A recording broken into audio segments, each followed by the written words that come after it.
I don't know how I am somehow the cause of the Social Security problem, not in Washington, D.C. We're running to try to solve the problem. And that's what we're going to do. See, what you're going to find in us is that we'll listen to anybody. We'll listen to anybody and any solution that's put out there. I've acknowledged some of Matt's ideas. I've acknowledged some of other individuals that are running their idea. And that's what it's about. And so we bring that philosophy because I think that is responsible. That's what America really needs to get back to. That's what we have to do in Washington, D.C. because it's not being done. It is not occurring because it is us versus them. We're not going down there to be us versus them. We're going down there as we reached out and formed this coalition, this Freshman 50. It was because right when I ran, a gentleman came up and said, I know you're going to stand for us down there, but you're one of 435. So what you'll find in us is we're practical. So we reached out to other individuals who feel the same way. We stand for fiscal conservatism. We're going to be a group that's going to be a voting bloc that can get some things done. As an employee of a local school, what plans do you have to help schools so we don't lose good teachers because of budget cuts? And perhaps you can also talk about the broader issue of education reform. Yeah, one thing that is very troublesome when it comes to this is that we saw a philosophy that came out of the Republican administration with No Child Left Behind. And we've disagreed with that philosophy because what it's trying to do is put at the federal level of one-size-fits-all solution to our educational problem. And to me, it's not a one-size-fits-all solution. What we have to do is empower the local governments and the state Board of Election or Board of Education to deal with the issues. And to me, the federal government has gone way too far. Now what we're doing is teaching people to the test.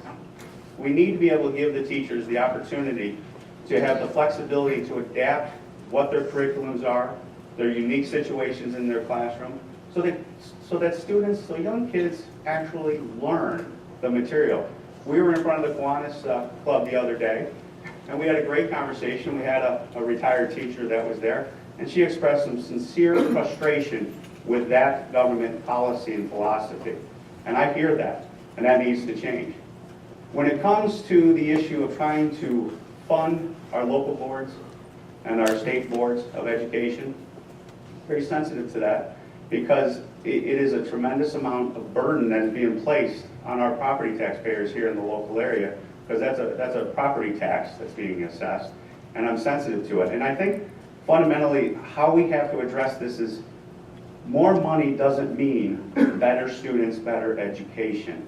What it means is we need to, at the local level, have accountability and responsibility in the classroom and let them do the teaching rather than a bureaucrat in Washington, D.C.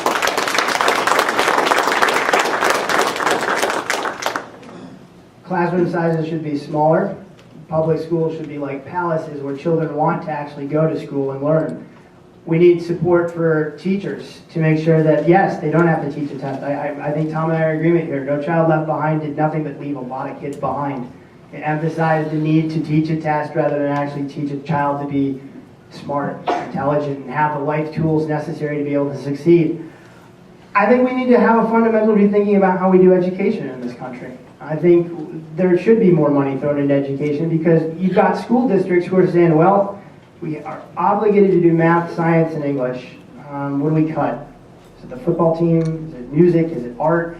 I don't think that should be a choice. I'd rather see my tax dollars going to support the future of America rather than corporate subsidies to, I don't know, say $700 billion to the banks or sending jobs overseas.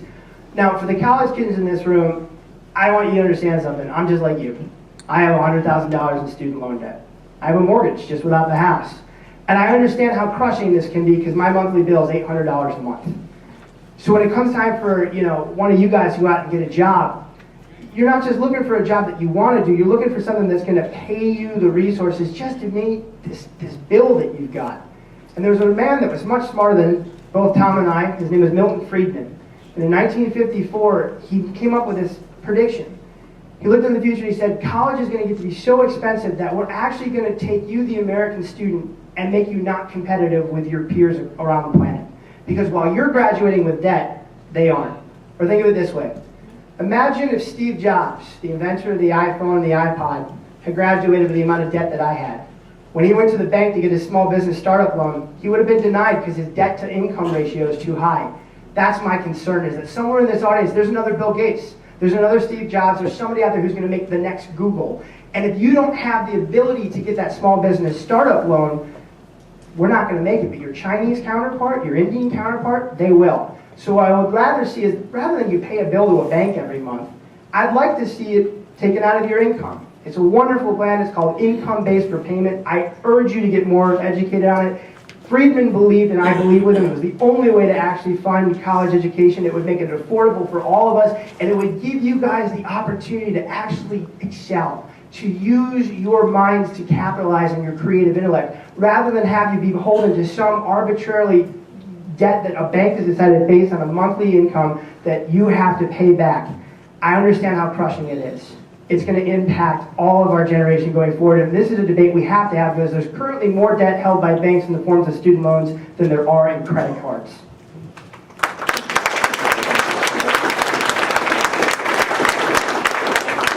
The other issue I wanted to touch on in regards to this matter is that I think that you need to know a philosophical point about us.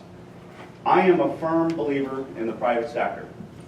And when I see reports in the New York Times and the USA Today about 2 months ago, where they did a study of the average salaries, and in the public sector it was $120,000, and in the private sector it was $62,000. Something's wrong in America. That needs to be switched. So when we take a look at our local educational systems, the other problem is you got to look at the top. You got to look at the administrations. The Star Gazette has a great asset, and the internet is an excellent tool of getting information out there. And when you go on the Star Gazette, you can pull up what our superintendents are making. Gentleman down in Elmira, nice gentleman, good gentleman, but he's making $195,000 as a school superintendent. And an assistant that's $175,000. In this area, now what they'll say, in this area, that type of salary is irresponsible. Yeah, the problem isn't that the public sector is making too much. I think it's a good thing that they have health care and benefits and a pension. The problem is that the private sector no longer pays anything anymore because we sent all the good paying jobs to India and China. And we've got to get them back.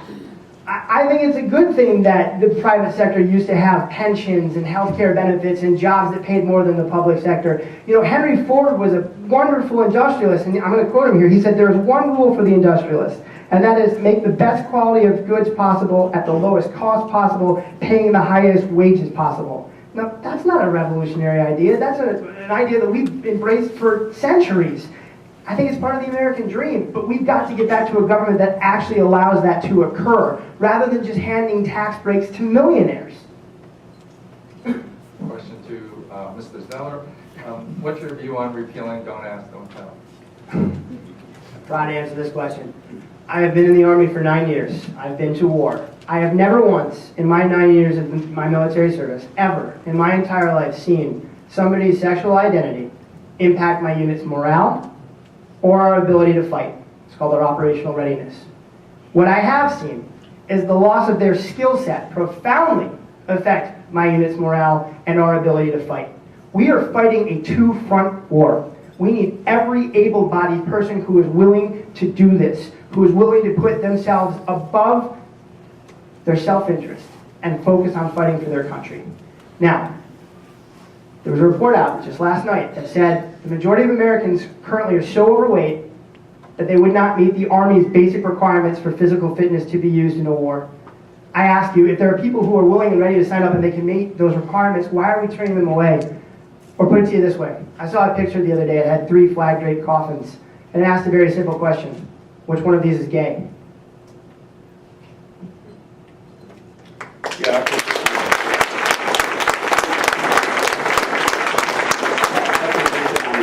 Is based on the fact that we are engaged into global conflicts and global wars. And at this point in time, I don't support the repeal of it. And that's just my opinion, and that's my position on it. And I'll be honest with you every time any question is put forward to us. Can I ask a follow-up question? Sure. So, Mr. Zeller, would you be in favor of trying to move forward, repealing it during the so-called lame duck session? Absolutely. In fact, I think true leadership would have been exhibited by a president if he had done what Harry Truman did, which was say, I am the commander-in-chief. Truman said, we're integrating, and President Obama should have said, we're getting rid of this abhorrent policy and putting people who want to fight in our country on the front lines where they're asking to be. You know, you've actually, and I want to make sure, because he said at one point it should be up to the generals and the civilian leadership. Well, the chairman of the Joint Chiefs of Staff, which is our senior ranking uniform officer, and the Secretary of Defense, the highest ranking civilian in the Defense Department, both said before Congress that this law should be repealed. So I'm an officer in the Army. I'll tell you right now, if my defense secretary and my chairman of the Joint Chiefs tells me to do something, I will salute and execute.